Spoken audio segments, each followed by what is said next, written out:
Humans are radically reshaping landscapes across the world, and viruses that were previously confined to wildlife are spilling over to humans. As we're seeing with the coronavirus, we have come to the humble realization that investing in the preservation of our environment, which includes protecting our forests, is an investment in our global health. I think in the past years, palm oil has become a controversial commodity and attacked by Western environmental groups for its links to the tropical forest laws. But I think we're still away from understanding the full dimension of environmental problems and their implications, not just for this society and that society, my people and your people, for the whole humanity and also for the life on the earth.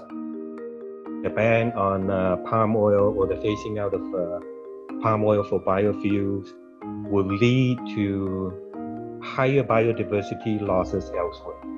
A ban on palm oil is simply transferring the environmental impact of palm oil to other regions where the end result will be a lot higher, and we're talking about 3-4 times higher. If you think about the point of biofuels, the point of biofuels was meant to be an alternative to fossil fuels. If oil palm is a fundamentally good crop for oil, in terms of it is economically feasible as a biofuel, then there is no reason why it can't still sustain within that market space. Sustainable palm oil is the only answer.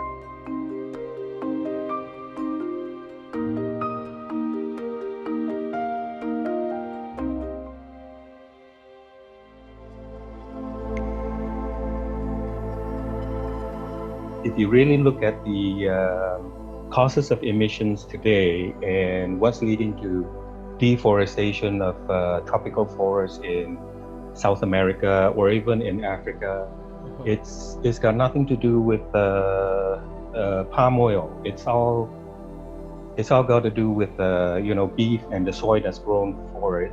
So why wasn't soy pointed out at the same time as palm oil? Over recent years, it is true that palm oil has been singled out, and there's a lot of controversy around palm oil versus products like beef. But with the world's population exploding and as global food consumption is increasing exponentially, we realize that beef production uses large vast of land, much of this land coming from clearing forests. And also beef production results in the emission of methane, which is a potent greenhouse gas. Now you compare that to, say, palm oil. Some forests were cleared. There might have been carbon emissions from there. But once that's done, that palm oil plantation sits there for a good 20 to 30 years. How do you discriminate against a crop that is so obviously a potential source of carbon savings when you've not tackled the known issues of emissions behind soy and rapeseed?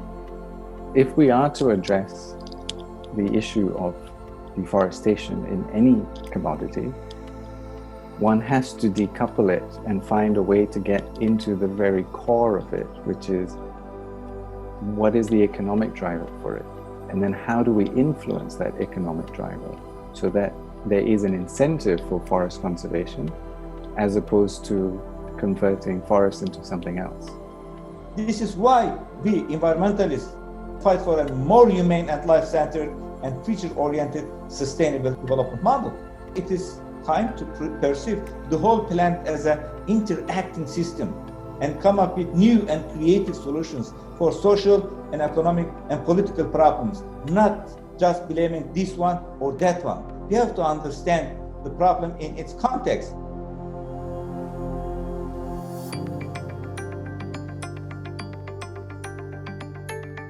The EU's Renewable Energy Directive ban around palm oil for biofuels was not only shocking to Malaysia and Indonesia, but to the world as a whole. The science behind it lacks rigor and transparency, with the rules set out to preclude palm oil and promote alternative crops like rapeseed and soybeans that are grown in Europe as a source of oil for biofuel. However, these alternative crops require much more land more water, and more fertilizers to generate the same amount of oil as palm oil plantations. The term crop apartheid was originally coined by the palm oil industry when the EU singled out palm oil as a cause of deforestation, and that its ban or phasing out will somehow solve the global problems. You know, was it the fact that soy that's grown in the US or soy that's grown in countries like Brazil or Argentina are produced by white farmers as opposed to palm oil, which is produced by brown farmers? On the one hand, you have politicians who are stepping up to say that, why are you singling out oil palm, and is this a form of apartheid and stuff like that. On the other side, you have a very clear economic reason why people are against this whole thing, because if you remove biofuels from the equation, it's going to hurt a lot of people. Therefore, the EU decision must be just and must be fair, not just to focus on the benefits of the European community. They have to think about the issue with a wider mentality. Because if they fail, if there is an unsustainable development in any part of the world, it will affect the rest of the developed countries. Therefore, I think EU politicians and strategists, they must think a creative and critical way, and also revise their policies.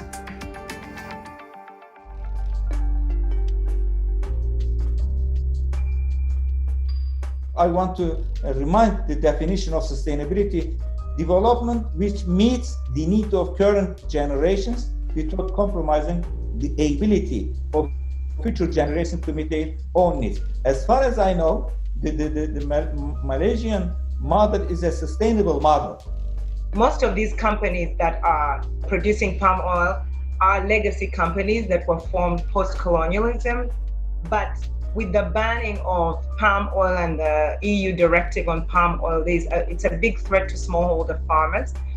For oil palm to be truly sustainable, we have to start shifting away from this plantation mindset of managing large areas as an industrial estate, to start looking at how can we bring diversity back into the equation, how do we bring more organic matter back into the soils. There was a huge movement by palm oil growers in Malaysia towards making themselves qualified for certification under the MSPO. And in terms of the impact, I can say with great confidence that we are going to see more forest gain. Part of it is due to the MSPO, because now we're seeing all these growers starting to implement sustainability practices into their own operations. There's another piece of news out of Sarawak, for example, which is the largest grower by hectareage in Malaysia right now. There would not be any more deforestation for the sake of palm oil. Any expansion will be done on brownfields or degraded lands. And on top of that, when it comes to the issue of orangutans, the state is actually going to start reconnecting fragmented forests anywhere that orangutans are found.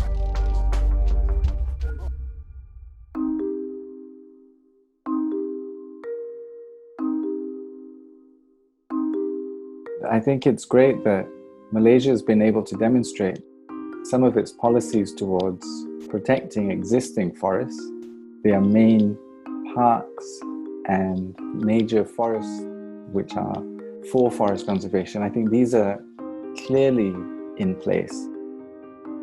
I would say definitely kudos to Malaysia. It being a national scheme that is inclusive of all stakeholders, the farmers, the plantations, the mill, the environment, and the wildlife. Regulation and standardization of their industry is exemplar for all other nations. Banning and demonization of any plants is not the solution, right? We all need these plants. They are our resources. The message is clear. We have to rethink on our unsustainable consumption patterns with a future-oriented mentality. We have to invest in renewable resources. Saying this, I do appreciate the Malaysian sustainable policies for palm oil. There's been a lot of really incredible things happening for conservation and biodiversity in Malaysia. The best thing that the policymakers can do is to come up with a uniform standard that applies not just to palm oil, but to every commodity that the European citizens will consume. I read a report recently that one MEP was saying that third-party voluntary certification schemes do not work to stop or reduce deforestation. Well, he hasn't seen Malaysia yet,